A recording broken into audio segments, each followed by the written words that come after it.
الحمد لله نحمده ونستعينه ونستغفره ونعوذ بالله من شرور أنفسنا ومن سيئات أعمالنا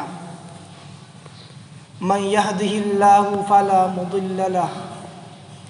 ومن يضلل فلا هادي له ونشهد أن لا إله إلا الله وحده لا شريك له ونشهد أن سيدنا محمدًا عبده ورسوله صلى الله عليه وعلى آله وأصحابه وأزواجه وأهل بيته وبارك وسلم تسليماً كثيراً كثيراً أما بعد قال الله تبارك وتعالى في القرآن المجيد والفرقان الحميد أعوذ بالله من الشيطان الرجيم بسم الله الرحمن الرحيم وَأَقِيمُوا الصَّلَاةَ وَآتُوا الزَّكَاةَ وَارْكَعُوا مَعَ الرَّاكِعِينَ صدق اللہ العلی العظیم۔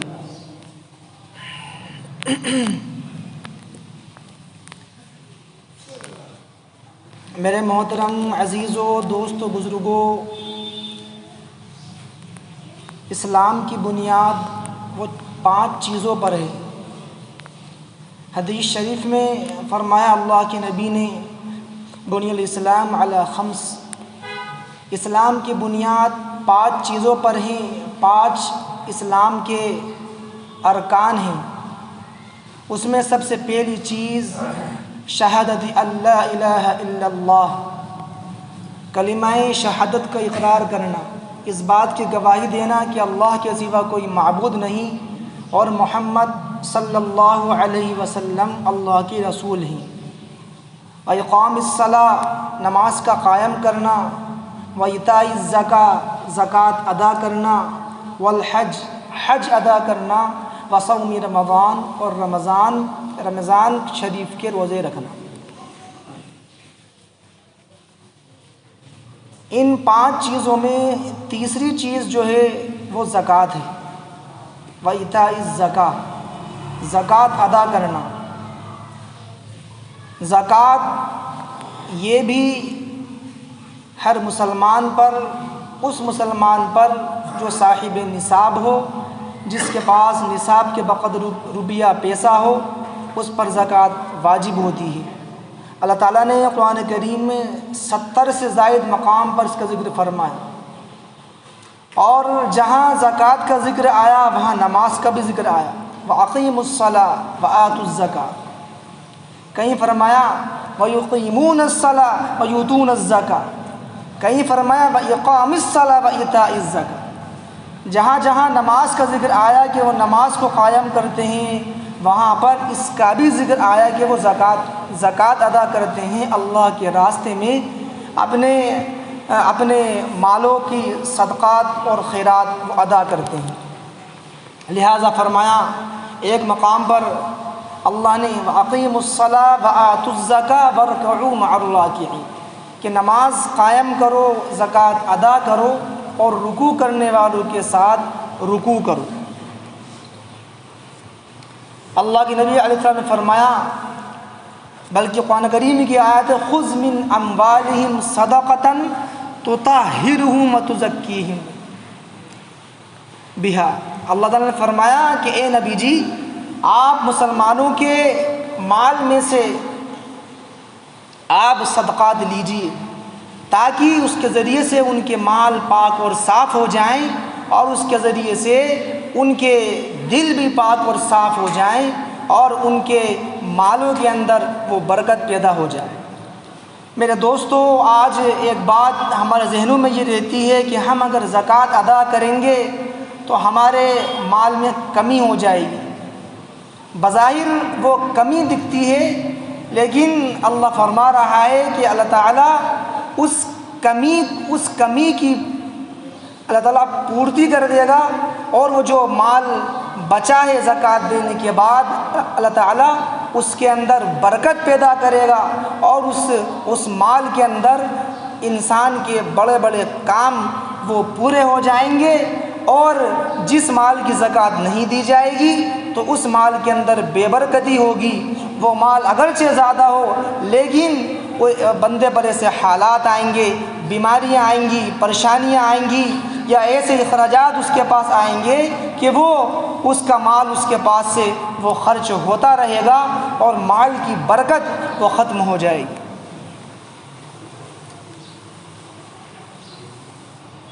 حدیث شریف میں آتا ہے، فرمایا اللہ کے نبی نے کہ ایک فرشتہ اللہ تعالیٰ نے اسی کے لیے مقرر کر رکھا ہے، وہ یہ دعا کرتا رہتا ہے، اللہم اعطی منفقا خلفا وممسکا تلفا، کہ اے اللہ جو تیرے راستے میں دے، جو صدقہ اور خیرات کرے،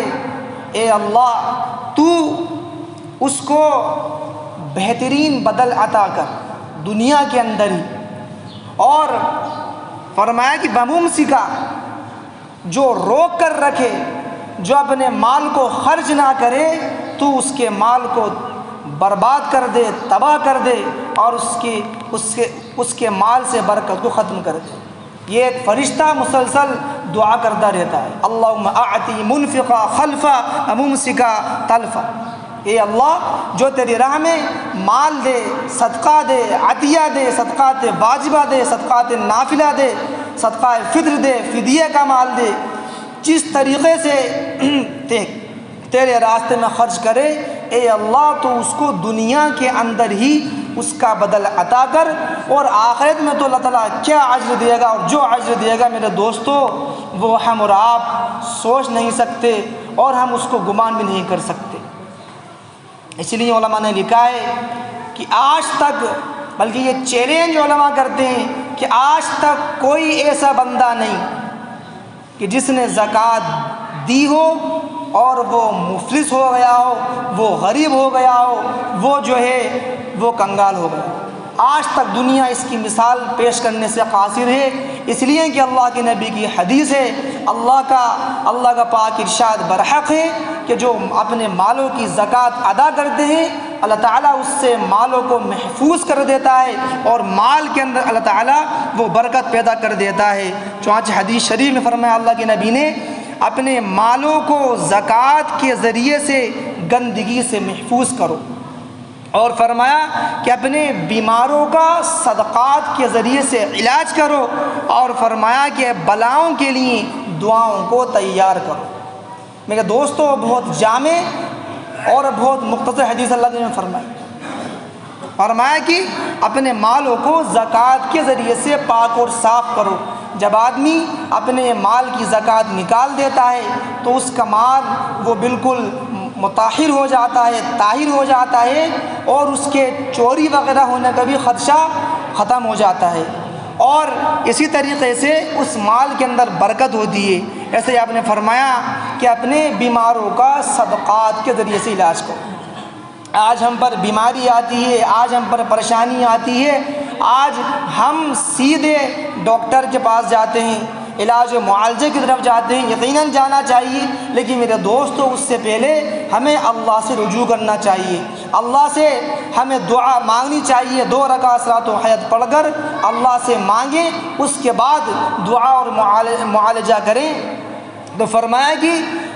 بلاؤں کا علاج صدقات سے کیا کرو۔ جب آدمی صدقات نکالتا لیتا ہے اپنی طرف سے، اپنے گھر والوں کی طرف سے، تو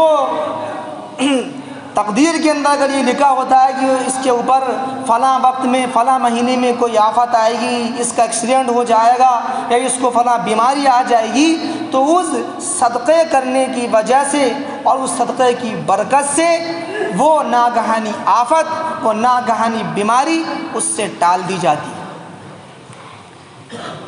میرے عزیزو دوستو، آج یہ چیز بھی ہے کہ ہم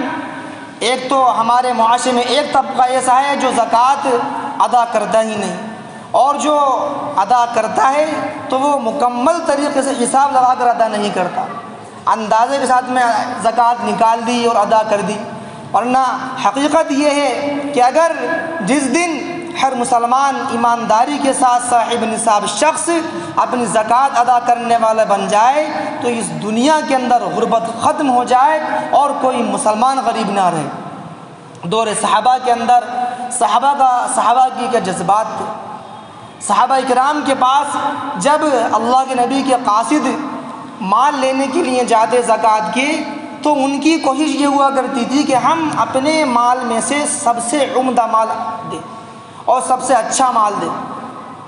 چنانچہ حدیث شریف میں آتا ہے کہ حضرت کعب بن مالک فرماتے ہیں کہ مجھے اللہ کے نبی نے ایک مرتبہ ایک مسلمان کے پاس بھیجا زکوٰۃ وصول کرنے کے لیے۔ ان کے پاس بہت سے جانور تھے اور اس زمانے میں ہر ایک کے بعد جانور ہونا عام بات تھی۔ ہمارے اس زمانے میں جانور کم ہیں، روپیہ پیسہ زیورات وغیرہ زیادہ ہیں۔ بہرحال ان کے پاس جو بھی اونٹ وغیرہ تھے، بھیڑ بکریاں تھیں، وہ انہوں نے دکھا دی۔ تو انہوں نے ان کا جائزہ لے کر بتایا کہ آپ کے مال کے اوپر ایک سال کی اونٹنی یہ زکوٰۃ میں واجب ہے۔ ان صحاب نے کہا کہ بھئی ایک سال کی اونٹنی لے کر تم کیا کرو گے؟ وہ کسی کام کی نہیں، نہ وہ دودھ دے سکتی ہے، نہ اس پر سواری اور باربرداری کا کام کیا جا سکتا ہے۔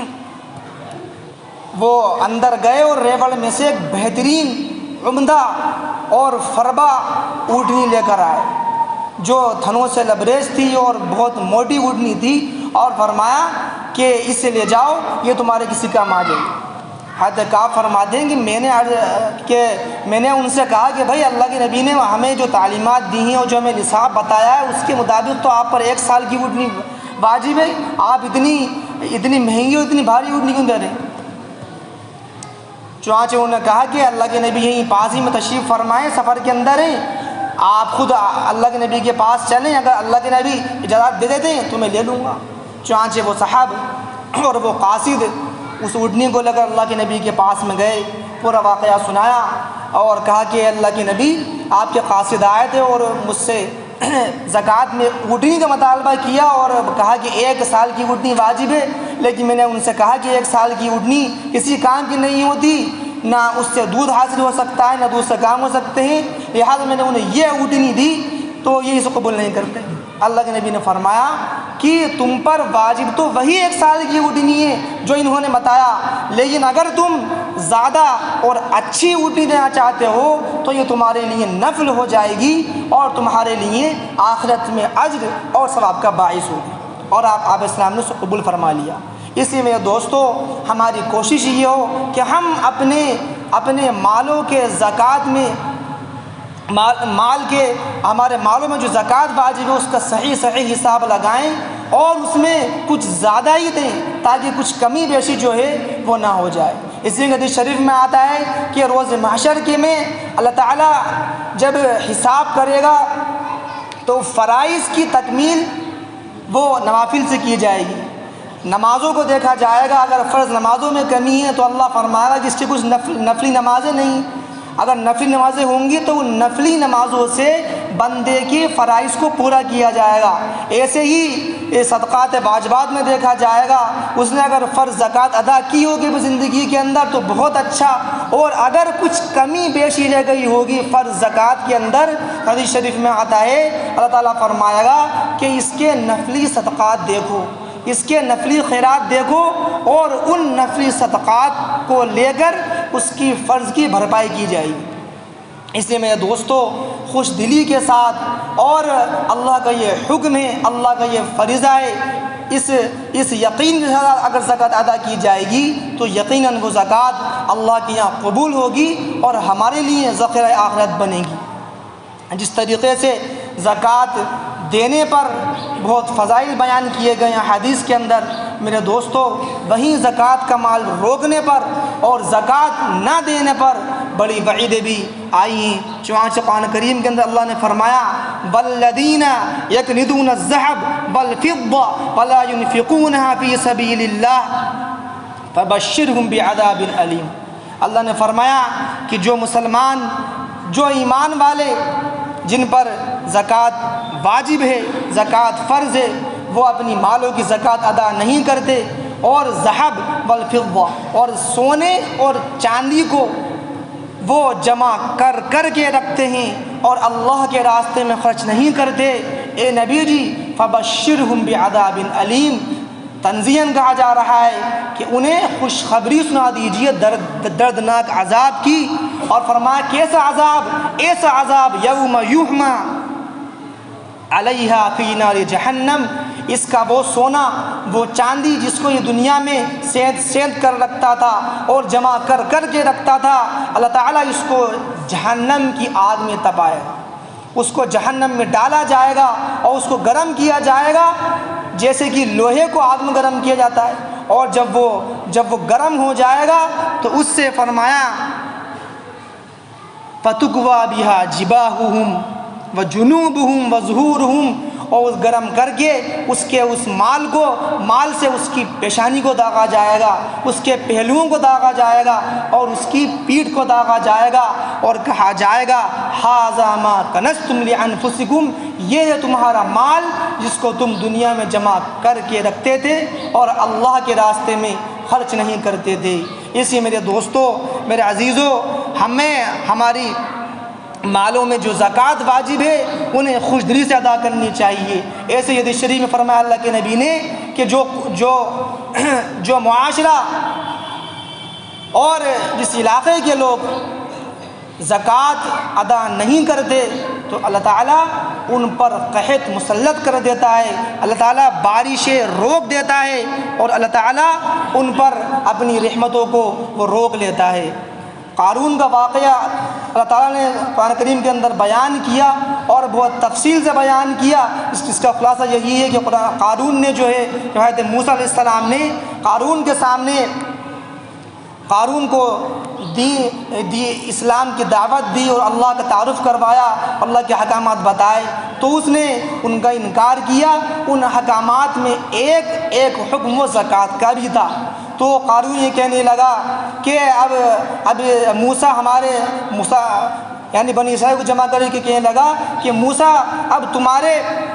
مالوں کو زکوٰۃ کے نام سے لے رہے ہیں اور تمہارے مالوں کو وہ ہڑپنا چاہتے ہیں، اس قسم سے انہیں برگلایا۔ تو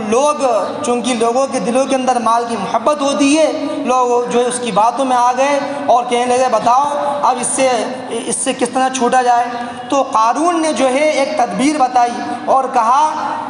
کہ موسیٰ پر جو ہے وہ موسیٰ پر الزام لگاؤ اور اس کو تم سب جمع ہو اور میں اس کے پاس جاتا ہوں اور موسیٰ کو میں دعوت دوں گا، وہ تمہارے اندر آ کر تمہیں وعظ فرمائیں گے، اسی درمیان تم کسی فاحشہ عورت کو لے آنا اور وہ اس پر تہمت لگائے۔ اس طریقے سے موسیٰ جو ہے سب کے سامنے ذلیل و خوار ہو جائیں گے۔ چنانچہ ایسا ہی ہوا،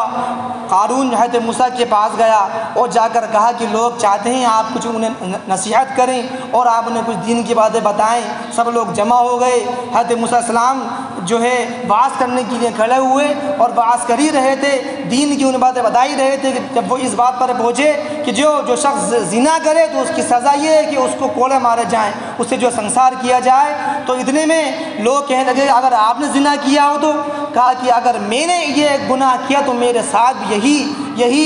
سزا مجھے دی جائے گی۔ لوگوں نے کہا کہ آپ نے زنا کیا ہے اور تہمت لگائی اور بطور گواہ کی اس عورت کو پیش کیا، لیکن اللہ کا کرنا جیسے ہی وہ عورت آئی اور حضرت موسیٰ جلالی آدمی تھے، جیسے ہی انہوں نے اللہ کے پیغمبر تھے، جیسے ہی انہوں نے اس سے پوچھا اور قسمیہ پوچھا، اس پر ایک حال طاری ہوا اور اس نے سچ بتا دیا اور کہا کہ مجھے ان لوگوں نے برگلایا تھا اور بھگایا تھا کہ میں آپ پر تہمت لگاؤں۔ حضرت موسیٰ فوراً سجدے میں گر گئے اور اللہ سے جو انہوں نے دعا کری اللہ نے دعا قبول کری اور فرمایا کہ آپ جو کہیں گے ہم کریں گے۔ چنانچہ حضرت موسیٰ نے حکم دیا اور سارے لوگ جو اس تہمت کے اندر شریک تھے وہ سب کے سب زمین میں غرق ہو گئے اور وہ زمین کے اندر دب کر وہ ہلاک ہو گئے، اور قارون بھی جو ہے وہ اپنے خزانے کے ساتھ میں وہ دفن ہو گیا۔ اسی میں عزیز و دوستو خوش دلی کے ساتھ میں زکوٰۃ ادا کی جائے اور زکوٰۃ کے مال ادا کیے جائیں۔ اللہ تعالیٰ زکوٰۃ دینے سے مال کو بڑھاتا ہے، مال کو محفوظ کرتا ہے، مال کے اندر برکت پیدا کرتا ہے۔ انشاءاللہ آئندہ جمعے کو زکوٰۃ کا نصاب، زکوٰۃ کے مستحقین اور اعتکاف کے بارے میں چند باتیں بتائیں گی۔ اللہ تعالیٰ مجھے بھی آپ کو بھی عمل کرنے کی توفیق عطا فرمائیں۔ وآخر دعوانا ان الحمد للہ رب العالمین۔